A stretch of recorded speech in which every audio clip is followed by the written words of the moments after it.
Nossa aula de hoje aborda o assunto organização da tabela periódica, identificação das famílias ou grupos, bem como os períodos da família dentro de um contexto envolvendo os elementos químicos conhecidos.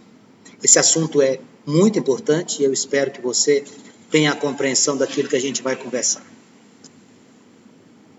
Para que a gente possa conversar sobre a organização da tabela periódica, eu vou fazer um breve histórico para você das ideias que surgiram ao longo dos tempos para tentar agrupar os elementos químicos, para conhecer as estruturas atômicas, para explicar aqueles mistérios que cercavam até então o conhecimento da química. Primeira coisa que eu quero tentar aqui é mostrar as tentativas de classificar os elementos químicos conhecidos. Depois, com o passar do tempo, a gente vai agrupando de maneira tal que a gente vai chegar no modelo que a gente utiliza hoje. Citarei aqui inicialmente o cientista Dobereiner, com a sua tentativa em 1829. Falarei de Champ-Courtois, com seu modelo ou a sua tentativa em 1862.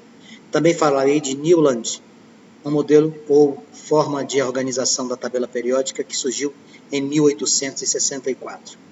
Depois iremos falar sobre Mendeleev, iremos falar sobre Moseley, todos eles importantíssimos no nosso estudo. Eu vou fazer isso de maneira isolada. Vou falar sobre Dobereiner, Champ-Courtois e Newlands. Esse histórico que vai trazer para nós uma concepção muito interessante de organizar a tabela periódica conforme ela é organizada hoje. Primeiro cientista que eu vou citar aqui para você é Dobereiner.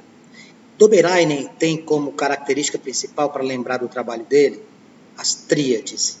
Esse nome ajuda por quê? Porque tríade lembra o quê? Lembra três, lembra trio. Então, o que é que o Dobereiner trouxe para nós? Em 1829, ele pegou os elementos e fez grupos de 3, por isso que o nome é tríade, né? Tentou agrupar os elementos em grupos de 3, que tivessem propriedades próximas, tivessem propriedades semelhantes, e fez uma média do peso atômico deles. E aí eu coloquei aqui um exemplo para você, ó. Ele pegou aqui o lítio, pegou o cloro. Aí o que é que ele fez? Ele trabalhou com eles e tentou juntar um terceiro elemento aqui. O peso atômico do elemento médio era aproximadamente o quê? A média aritmética. Então, como você tem aqui, por exemplo, você tem aqui o elemento lítio, o elemento sódio, o elemento potássio. Aqui você tem o elemento cloro, o elemento bromo, o elemento iodo. Vê se você consegue visualizar. 7 do lítio com 39 do potássio dá 46. Se você dividir por 2, dá 23. Quem é que ele colocou no centro? O sódio, que teria essa massa atômica de 23. O segundo exemplo de tríade aqui é o cloro com 35, o iodo com 127. A soma dá 162. Dividindo dá 81. Então ele pegava o mais próximo aqui, o bromo com 80. Então, meus amigos, essa era a formatação que o Dobereiner tentava. Juntar grupos de 3 elementos e aí tentar fazer o elemento central como sendo a média dos pesos atômicos dos extremos. Essa classificação ela não teve muita aceitação, a sua vida útil foi muito curta. Por quê? Porque quando você constata que você poderia também fazer uma relação não só apenas com 3, mas com 4 elementos, essa forma que o Dobereiner trouxe para nós, ela vai por terra. Então, o que a gente traz aqui é mais a concepção histórica, porque ele nos trouxe esta possibilidade. Então, quando falar no cientista Johann Dobereiner, você vai lembrar o quê? Tríades. Tríades lembra o quê? 3. Como é que funcionava? Pegava o elemento A, o elemento B. O elemento aqui do centro seria o elemento que tivesse um peso atômico que correspondesse à média aritmética dos pesos atômicos dos dois elementos. Após Dobereiner, aparece em 1862 um trabalho de Champ-Courtois. O que é que esse nosso querido amigo Champ-Courtois nos traz? Champ-Courtois ele traz um trabalho conhecido como parafuso telúrico. Antes, o que é isso? Parafuso telúrico, meu amigo, imagine um cilindro. Eu até trouxe o desenho aqui. Imagine um cilindro. Abra esse cilindro e nele trace diagonais. Veja. Trace diagonais. Foi isso que o Champ-Courtois fez. Ele tentou fazer uma tabela periódica conforme fez o Dobereiner, baseando-se em quê? Nos pesos. O que é peso? Peso atômico, massa. E ele usou como referência um elemento químico especificamente, o oxigênio. E o oxigênio tem um peso atômico de 16, tá? Ele utilizou essa referência. E como é que ele fez? Pegou um cilindro, como eu acabei de falar para você, e dividiu esse cilindro em 16 partes. Está vendo aqui, ó? Aqui, ó, cada quadradinho desse aqui, ó. Ele dividiu isso aqui em 16 partes. E traçou uma hélice na superfície desse cilindro. Para quê? Para que ela formasse um ângulo de 45 graus, ou seja, ele pegou e dividiu o ângulo formado pela área do cilindro, a área superficial, que é 360, ele dividiu em 8, ficou 45 graus. E aí ele começou a pegar todas as geratrizes. Que seriam as geratrizes? Estas linhas aqui, pessoal, que estão em verde aqui, que eu vou apagar e destacar aqui para você, ó. Tá vendo? Ele traçou uma hélice lá na superfície do cilindro e começou a trazer os elementos dentro dessa geratriz. Quem era que ele colocava em cima destas linhas, dessa geratriz? Os elementos que possuíssem propriedades químicas semelhantes. Esse trabalho ele não teve grande repercussão, tá? Por quê? Porque ele, para poder montar isso aqui, como ele pegou os elementos que tinham propriedades químicas semelhantes, ele deixou uma montoeira de gente de fora. Ele deixou vários elementos de fora. E isso não permitiu que o trabalho desenvolvido por Jean Courtois fosse levado a sério como ele imaginava que fosse. Tanto é que o trabalho dele foi de 1862. 2 anos depois surge um outro trabalho, em 1864, Newland, também conhecido como Lei das Oitavas. Vai prestando atenção nos termos que lembram esse povo. Lei das Oitavas de Newland, o que ele fez? Ele pegou os elementos, colocou em colunas, está vendo aqui, ó? Colocou em colunas, em ordem crescente de quê? Você já deve ter percebido que até então, Jean Courtois, Newland, esse povo fez tudo em cima do quê? Tudo eles falavam em massa, ou seja, tudo em relação a peso atômico. A referência era peso atômico o tempo inteiro. Então ele fez grupos de 8, colocou colunas de 8. Aí o que ele fez? Ele formava a primeira coluna com 7, o oitavo elemento ia ser um elemento que tivesse propriedades físicas semelhantes ao primeiro. Então, eu colocava 7 aqui. Então, o oitavo, ele teria que ter uma semelhança em relação às suas propriedades físicas e químicas com o primeiro. Esse trabalho do Newland, ele não teve muita repercussão. Infelizmente, Newland foi até motivo de chacotas, de brincadeiras, porque quando ele fazia grupos de 7 elementos para conseguir características do oitavo, muitos tentaram fazer onda com ele, fazer graça com ele, querendo relacionar o seu trabalho com as 7 notas musicais. Portanto, Lei das Oitavas de Newland, que ordenou os elementos em colunas e colocou em ordem crescente de pesos atômicos, também não teve a repercussão na comunidade científica conforme o que ele gostaria. Vantes, quer dizer então que até agora os modelos de organização da tabela que surgiram não tiveram recepção adequada no mundo da ciência. Não tiveram. Sabe por quê? Porque todos eles, meus amigos, só falaram disso. Ó. Todos os cientistas que eu citei agora só se preocuparam com o quê? Com pesos atômicos. Esse é a grande sacada do nosso histórico. Vamos lá. Vamos agora falar sobre um sujeito fantástico responsável por uma grande guinada. Dmitry Mendeleev, um cientista russo que traz para nós um grande avanço. Não é de Mendeleev o modelo atômico atual, mas ele ajudou bastante na organização da nova tabela periódica. O que Mendeleev fez? A Mendeleev, lembre-se, o penúltimo e o último modelo tinham sido lançados em 1862 e 1864. 5 anos depois, em 1869, o russo Dmitry Ivanovich Mendeleev traz para nós um trabalho que serviu como a base da nossa classificação periódica moderna. O que ele fez? Ele dispôs os elementos em colunas, aqui, ó, colocou os elementos em colunas em ordem crescente de pesos atômicos, de modo que os elementos situados em uma mesma horizontal apresentassem propriedades semelhantes. Em outras palavras, ele fez linhas e colunas. Como é que ele fez? Colocou os elementos aqui com ordem crescente de pesos atômicos, ou seja, do menor para o maior. E procurou deixar aqui nas linhas elementos que possuíssem características semelhantes. Por que você está falando que ele serviu como base para a classificação ou organização da tabela periódica atual? Porque a nossa tabela periódica atual ela tem linhas e colunas. Essa ideia foi de quem? do Mendeleev. Quer dizer, então, que o trabalho dele teve uma aceitação ideal? Não, não teve uma aceitação ideal, mas ele foi precursor, e esse formato de linhas e colunas serviu para um outro químico chamado Moseley trazer o nosso trabalho atual. Então, qual é a importância do Mendeleev? Dispôs os elementos em colunas, colunas são linhas verticais, em ordem crescente de pesos atômicos. De novo, o grande problema desses cientistas. Enquanto eles ficaram considerando só peso atômico, eles não conseguiram explicar tudo. E colocar nas linhas elementos que tivessem mesmas propriedades ou propriedades químicas semelhantes.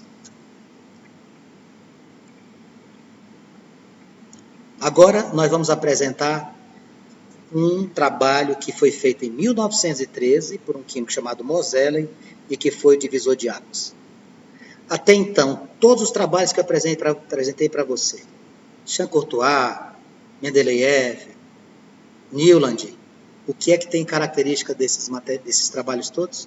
Todos tinham como referência os pesos atômicos. Moseley prestou atenção nisso, só que ele demorou um pouquinho. 1913, já tinha tido a virada do século. O que é que o Moseley fez? Ao invés de trabalhar, amigos, com pesos atômicos, Moseley usa uma técnica que foi funcional. Qual? Deixou de trabalhar com peso atômico e passou a trabalhar com número atômico. Lembre-se que na tabela periódica a gente encontra os elementos assim. O número atômico é o Z. E o peso atômico, ou massa atômica, é o A. Até então, todos os modelos para organizar na tabela periódica os elementos químicos conhecidos se pautavam aonde? Se pautavam no peso atômico ou massa.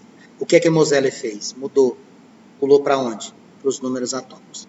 Então, quando os átomos foram ordenados, ele colocou em ordem crescente, não mais de peso, ele colocou em quê? Ordem crescente de número atômico. O que a gente não conseguia entender ou explicar na tabela do Mendeleev, que era aquela que tinha sido aceita de maneira mais integral, os problemas sumiram. Então, Mendeleev colocou os elementos todos em linhas e colunas, só que ele colocou em ordem crescente de pesos atômicos. O que é que o Moseley fez? O Moseley pegou e colocou todo mundo em ordem crescente de número atômico. É essa a grande sacada, e o Moseley, que está aqui a foto dele, traz para nós uma referência para o modelo atômico atual. A tabela organizada atualmente em cima dos trabalhos de Moseley. Henri Moseley. A lei que ele trouxe para nós.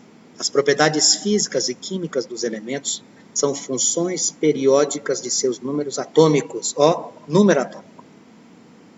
Na tabela, os elementos são arranjados horizontalmente em sequência numérica de acordo com seus números. Você pega, por exemplo, aqui, esse aqui é o hidrogênio.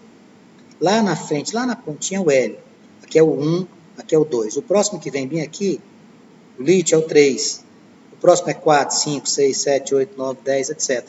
Então, Moseley colocou os elementos em ordem crescente de números atômicos. E não foi dentro das colunas, foi aonde? Nas linhas. Ordem crescente de números atômicos arranjados horizontalmente. Tá? Quantas linhas foram formadas, Max? 7 linhas. Estas linhas, ele deu o nome de períodos. Os elementos características semelhantes, ele continuou colocando dentro de quê? Das colunas, que ele chamou de quê? De família. Nas famílias, nós encontramos 18 colunas. Nos períodos, nós encontramos 7. Os elementos químicos são representados por letras maiúsculas. Tá? Se ele tiver duas, você coloca a segunda minúscula. Por exemplo, oxigênio. Vanx, eu tenho hélio, He, a segunda é minúscula. Carbono, eu tenho cálcio, a segunda é minúscula. Os elementos químicos, portanto, são representados por letras maiúsculas. Se tiver mais de um, a segunda é minúscula. Vanx, os nomes são em origem o quê? Os nomes são oriundos do latim. Ou em homenagem a algum cientista. Veja alguns exemplos. Chumbo vem de plumbel, Pb. Potássio vem de cálium, K. Cúrio vem de Melry Currier, cientista polonês responsável por um grande avanço no estudo da radioatividade. Mendeleev vem em homenagem a Mendeleev. Então, ou você utiliza o latim, ou você utiliza o nome de algum cientista que está sendo homenageado. Veja a nossa tabela periódica. Nós temos 7 linhas. 1, 2, 3, 4, 5, 6, 7. Vamos, esse número aqui. Não, esse número aqui não entra aqui. O sexto e o sétimo período, que são esses aqui, ó. Essa aqui e essa continuaria. Essas linhas continuariam. Só que elas vão ficar muito longas. Então, o que é que foi feito? Tiramos daqui e colocamos aqui embaixo. Isso aqui é do sexto período, aqui é do sétimo. E aqui estão as famílias. 1, 2, 3, 4, 5, até chegar na 18. Então, nós temos 7 períodos, ou seja, 7 linhas horizontais, e temos 18 famílias, são as colunas. São 7 períodos e 18 colunas. 7 períodos e 18 famílias. Períodos são as linhas horizontais, num total de 7. Tá? Quem está na primeira linha está no primeiro período, só tem elétron na camada K. Quem está na segunda linha está no segundo período, tem elétrons na camada K e L. Quem está no terceiro período tem elétrons na camada K, L, M. Nossa, que coisa fantástica. E também temos quem? As famílias ou grupos. Nós reunimos os elementos com características semelhantes. As famílias ou grupos são 18. Em cada grupo ou família você encontra propriedades químicas que se assemelham. Essa primeira família que tem bem aqui, ó, meus amigos, ó, essa primeira família bem aqui é a família 1A, metais alcalinos. Lítio, sódio, potássio, rubídio, césio, frâncio. Vamos, o hidrogênio. Hidrogênio não tem família. Essa daqui é a família 2A, metais alcalinos terrosos. Aqui 6A, calcogênios, 7A, halogênios, GN, gases nobres. Essas são as famílias mais importantes, tá, meus amigos? Aí aqui tem a família do boro, a família do carbono, do nitrogênio. 7 períodos, 18 famílias ou grupos. Períodos indicam quantos níveis de energia você tem. Grupos ou famílias acolhem elementos químicos de propriedades semelhantes. Famílias ou grupos, vamos lá, olha aí, olha esse desenho. Preste atenção. Fique atento a essas imagens que eu estou trazendo para você. Família 1, família 2, família 3, até onde? Qual a última alavanca? Família 18. Você tem aqui a família 18. Mais importantes, essa aqui é a família 1A, metais alcalinos terrosos, calcogênios, halogênios e gases nobres. Aqui nós temos o hidrogênio que fica solto aqui, aí você tem lítio, sódio, potássio, rubídio, césio, frâncio. Berílio, magnésio, cálcio, estrôncio, bário, rádio. Tenho que memorizar? Não. Você tem a tabela periódica nas suas provas. Família 6A, oxigênio, enxofre, selênio, telúrio e polônio, mas é bom saber. Família dos halogênios, flúor, cloro, bromo, iodo, astato. Gases nobres, hélio, neônio, argônio, criptônio, xenônio e radônio. Você precisa conhecer esses nossos amigos aqui, tá? Então, famílias ou grupos, essas são as mais importantes. Famílias ou grupos. Quantos são? 18. Quais são os nomes mais importantes? Metais alcalinos, a família 1A. Alcalinos terrosos, a família 2A. Família 16, calcogênios. 17, halogênios. E 18, gases nobres. Aqui, ó, metais alcalinos terrosos. Grupo do boro, grupo do carbono, grupo do nitrogênio. Calcogênios, halogênios, gases nobres. Vamos, essa galera que fica aqui no meio. Essa galera do meio aí são os elementos que a gente conhece como elementos de transição. Tá? Vamos, está faltando alguma coisa nessa tabela? Tá. Lembra que lá embaixo tem 2 fileiras, 2 linhas, elas fazem parte do sexto e sétimo período. São os elementos representativos e elementos de transição. Todos os elementos que você tem aqui citados como as famílias número 1, 2, 13 ao 18, são elementos representativos, tá? Os demais são elementos de transição. Olha lá o que eu acabei de escrever. Elementos representativos e os do centro, transição. Metais. A maioria dos elementos da tabela são metais. Esses que estão se destaque aqui, ó. Tudo é metal, amigo. Tudo é metal. Eles são doadores de elétrons, são sólidos, possuem brilho, são dúcteis e maleáveis. O que seria isso, Max? Você pode transformar em lâminas e pode transformar em fios, e são bons condutores de calor e de corrente elétrica. Eletropositivo significa que doam elétrons, são sólidos, têm brilho característico, são dúcteis, maleáveis, bons condutores de calor e eletricidade. A maioria dos elementos da tabela são o quê? A maioria dos elementos da tabela são metais. maioria dos elementos da tabela são metais. Aqui estão destacados para você. Ametais ou não metais, a mesma coisa, são os elementos que estão aqui do lado direito da tabela. Tá vendo? São esses aqui. Características. Eles são eletronegativos. O que significa isso? Eles ganham elétrons. Os metais dão elétrons, os não metais recebem. São quebradiços, são opacos. Tudo ao contrário dos metais, que tem brilho, né? E são sólidos. Formam compostos covalentes. Os metais formam compostos iônicos. São péssimos condutores de calor e eletricidade, com exceção do carbono. Você viu que as características são totalmente contrárias aos metais? Os metais são eletropositivos. Os não metais, negativos. Os metais são sólidos. Os não metais são quebradiços. Os metais têm brilho. Os ametais são opacos. Os metais formam compostos iônicos. Os ametais formam moleculares. Os metais são bons condutores. Os não metais são péssimos. Veja a tabela mais uma vez. Onde estão os elementos de transição? Aqui no miolo. Isso aqui é transição. Isso aqui é transição. Nomes. Aqui é transição externa. E aqui embaixo é transição interna. Os que estão em lilás são todos elementos representativos. Transição externa, transição interna. Tem uma coisa que eu queria te dizer. Esses elementos aqui, representativos, eles terminam em S ou P. O de transição termina em D ou F. Aqueles subníveis que nós estudamos nos números quânticos? Sim. Todo elemento representativo tem no final ou um subnível S ou um P.